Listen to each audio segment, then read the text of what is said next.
என்னவா வந்திருக்க? ம்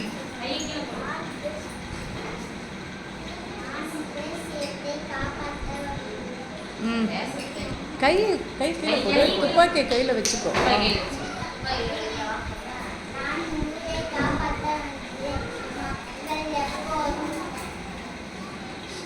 மகிழ்ச்சியாக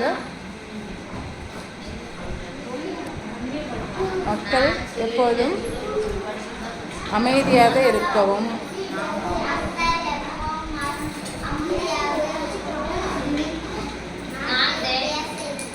தேசத்தை காப்பாற்றுவேன்.